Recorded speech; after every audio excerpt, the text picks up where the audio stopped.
This is the Retron 2 HD from Hyperkin. It's a 2-in-1 clone system that plays your NES and SNES cartridges. This is a fantastic budget option for a 2-in-1 console, and depending on where you get your used gaming consoles, can run you significantly less than an original Nintendo or an original Super Nintendo. But before we jump into the specifics, I just want to let you know that this console, as well as almost every other product we feature on this channel, is available in our store, Nostalgic Video Games in Florence, Kentucky. We are not sponsored by Hyperkin, nor did we receive this item for free. We purchased it ourselves as a distributor to sell in our store. The purpose of these videos are to give you a quick and helpful rundown of what you're getting when you buy one of these consoles. A lot of new third-party options really aren't on a lot of people's radar, and a lot of these companies don't do quite as much marketing as you'd expect. So I really like showing these products off and making sure you guys are well informed before choosing to spend your hard-earned money on them. We also have a Redbubble store down in the description with shirts and stickers and posters and hats, tons of cool stuff you can get some awesome designs for if you want to rep the channel. So with that out of the way, let's check out the console itself. So here is the Retron 2 HD, and it fits perfectly into Hyperkin's design language. You've got this boxy appliance-looking machine with the one cut corner with the Hyperkin logo. And yep, it lights up when you turn the console on. This console is super evocative of the original Super Nintendo's design. Not just the color scheme, but the placement of the power and reset buttons as well. Here they are next to each other, for example. And they're also surprisingly comparable in size as well. I think the Retron 2 is slightly smaller, but the Super Nintendo weighs a bit more. That being said, the Retron 2 isn't light, nor does it feel cheap.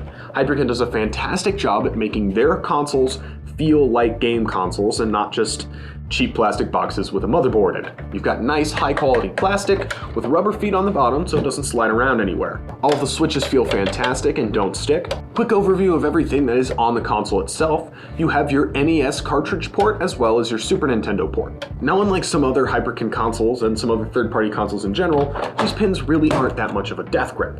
The cartridges go in, and they come out pretty easily. We currently have these in stock at Nostalgic from VGNY Soft, and this is probably one of the prettiest game cartridges I've ever seen. Go check out our video on that if you haven't already. Pop it in, pop it out. I always prefer to not feel like I'm breaking my cartridges when I'm putting them in and out of the system. The power switch is right here. The middle mode is off, up for NES, and down for Super Nintendo. Right across from it is the reset button. And around the back, we have a 4:3 to 16:9 aspect ratio switch, just in case you prefer to play your retro games with them filling the entire screen. Personally, I don't like stretching those pixels, but it's always great to have options when playing. You also have an HDMI output. Now, it is just a composite signal that is upscaled because that's how these games run, but it is great to have this HDMI output on the console, out of the box, plug it in and you play. But if you prefer your standard AV, they also have those outputs as well. And the last thing is a micro USB port for power. I usually prefer USB-C since they're a bit more sturdy, but this console was originally designed and came out before USB-C was really all over the place. So I'll give it a pass on that one. The last things are a couple switches on the bottom of the console. Now these are NTSC and PAL switches for both the NES and SNES. That means you can seamlessly play both your American and European cartridges on this console without any performance issues. On the front of the console, you have all your controller ports, 2 NES ones in the middle and 2 Super Nintendo ones on the outside. Speaking of controllers, this console comes with 2 of them, and you know I love Hyperkin's controllers. You get both a Cadet and a Scout, both of which have 10-foot cables, which is awesome. Just like their consoles, Hyperkin does a great job at making their controllers feel premium. There are slight design changes to sort of homogenize it with Hyperkin's design language, but they still retain that classic feel. All of the buttons feel great, and I've never had a bad experience with a Hyperkin controller. It's awesome that you get 2, both the NES and SNES clone controllers, to play both types of games. Now, it's cool that out of the box you can play some 2-player NES games by just using a Super Nintendo controller. But if you want to play some 2-player Super games, you're gonna have to get another SNES controller.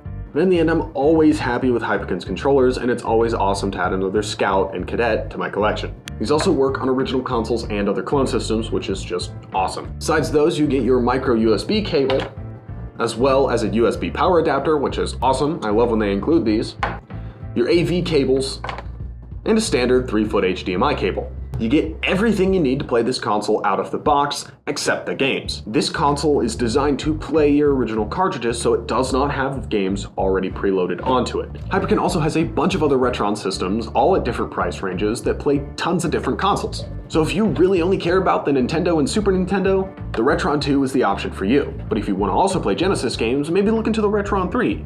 Or if you also want to add Game Boy, Game Boy Color, and Game Boy Advance on your TV to that equation, check out the Retron 5. Now, unlike the Retron 5, since these are not emulator consoles, they don't have any sort of menu or user interface. So you don't have any visual filters or language patch options like you do with the Retron 5. But if you're just trying to get that nostalgic feel, the Retron 2 will serve you nicely.